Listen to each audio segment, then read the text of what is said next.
memang kalau pengencer-pengencer yang jauh, saya lagi membuat aturan agar mereka statusnya dinaikkan menjadi pangkalan, tidak menjadi pengencer. Mekanismenya Pak? Lagi saya atur. Inilah bahlilnya si Bahlil. Kalau dia menteri yang kompeten, harusnya kalau punya rencana, proses itu kan dijalankan dulu. Kalau udah siap, baru deh masuk akal kalau penjualan eceran itu dilarang.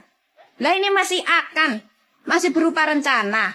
Mekanismenya masih panjang, prosesnya masih jauh. Entah memakan berapa bulan. Belum apa-apa, masih berupa rencana, tapi penjualan eceran gas melon dilarang. Ini kan tolol. Kalau masih berupa rencana, tapi dilarang duluan, sekarang hasilnya apa? Hasilnya, penjualan atau pembelian gas melon antri di seluruh Indonesia.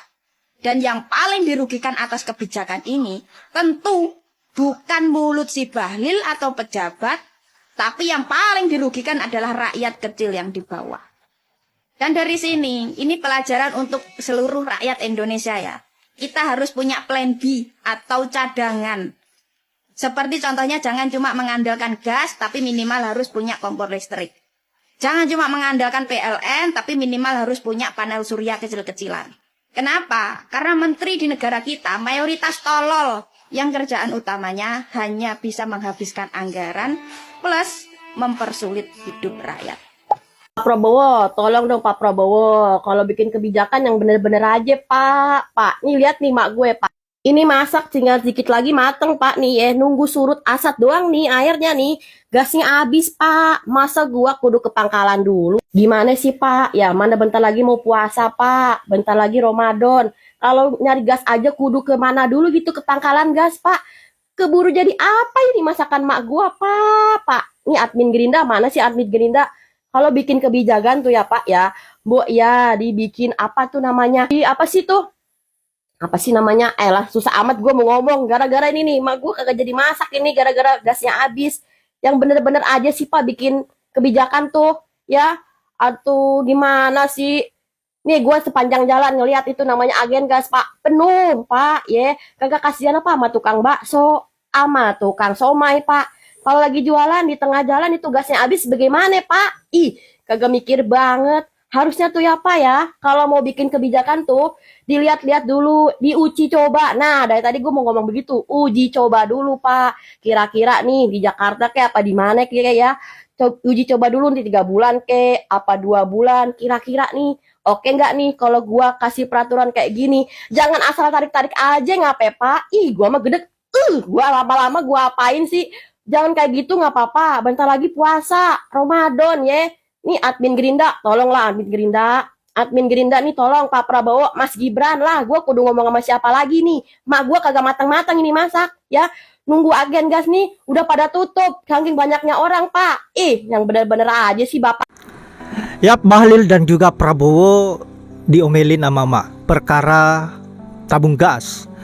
Yang saya kira semakin kesini semakin sulit karena peraturan baru yang diterapkan oleh Bahlil Lahadalia bukannya membuat rakyat semakin ringan mengenai persoalan gas LPG, tetapi ini malah membuat rakyat semakin susah.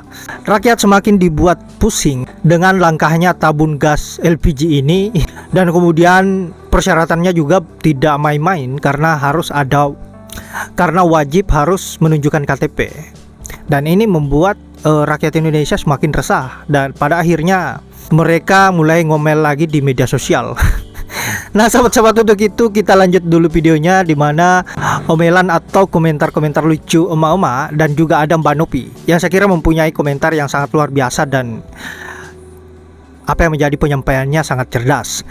Untuk itu langsung saja kita simak dulu seperti apa videonya. Pemerintah mabok apa kali ya?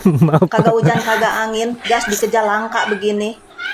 Emang lu kagak kasihan no sama emak-emak yang mau masak kagak punya gas? Lah lu mah enak, duitnya banyak, lapar tinggal lari ke restoran. Giliran kita no rakyat biasa yang penghasilannya pas-pasan, boro-boro buat ke restoran, buat ngebeli beras juga morat-marit. Dah kagak gablek pikiran pisan. Kasian ono emak-emak, aki-aki ngantri gas pada kejepit-jepit.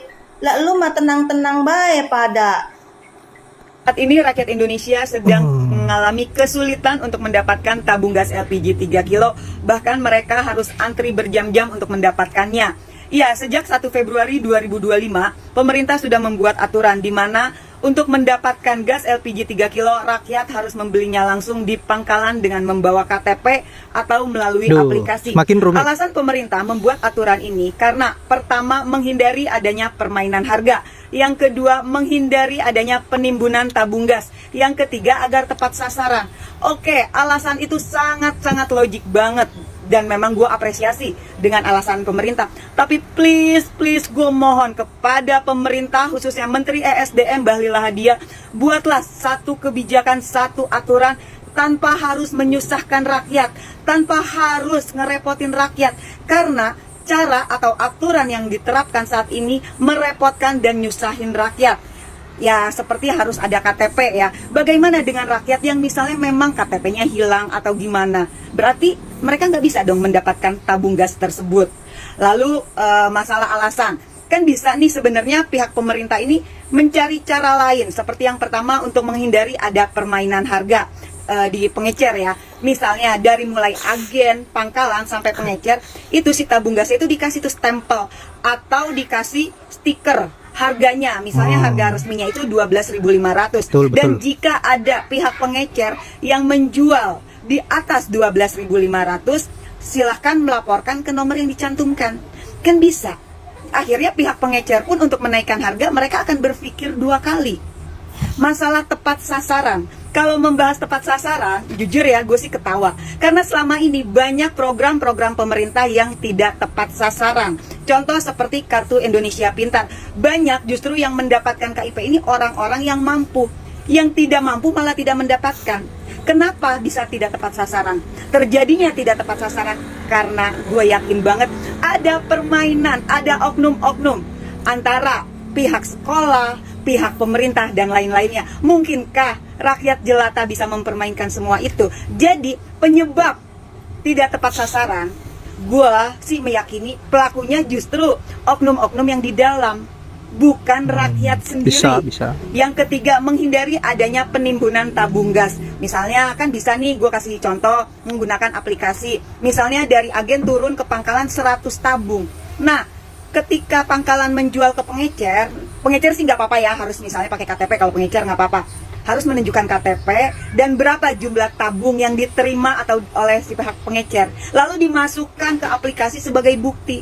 Itu misalnya contoh ya, pemerintah pasti lebih pinter lah, lebih cerdas untuk membuat satu aturan. Tapi sekali lagi, gue benar-benar minta kepada pemerintah, dan gue mohon, gue berharap Pak Prabowo mendengarkan ini. Tolong dong untuk menteri-menterinya, ketika membuat aturan-aturan ini, jangan mempersulit rakyat. Jangan ujung-ujungnya rakyat lagi yang disusahin. Emang gak cukup ya? Rakyat ini dibebani dengan hutang negara. Rakyat ini dibebani dengan semua yang serba mahal, semua yang terus naik. Emang gak cukup? Hah? Sementara kalian mendapatkan gaji dari rakyat. Yap, saya kira itulah berbagai komentar dari Mama dan juga ada Mbak Nopi. Saya kira mempunyai komentar yang sangat luar biasa. Dan sepakat dengan apa yang disampaikan oleh Mbak Nopi bahwa berhentilah untuk menyusahkan rakyat Indonesia. Sebaiknya carilah alternatif lain bagaimana agar bisa menerapkan aturan-aturan yang saya kira masuk di akal dan juga menguntungkan rakyat Indonesia ataupun mempermudah rakyat Indonesia. Bukannya semakin menyusahkan rakyat, semakin membuat rakyat menderita.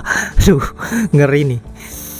Nah, sahabat-sahabat, saya kira hanya itu. Terima kasih sudah menyempatkan diri untuk menonton. Semoga apa yang disampaikan oleh Mama ini dan juga Mbak Nopi tadi bisa tersampaikan ke Pak Prabowo dan bisa mengevaluasi apa yang salah dengan tindakan para menteri-menterinya, seperti Bahlil contohnya. Saya akhiri dengan ucapan wallahul muwaffiq ila aqwamit thoriq. Assalamualaikum warahmatullahi wabarakatuh.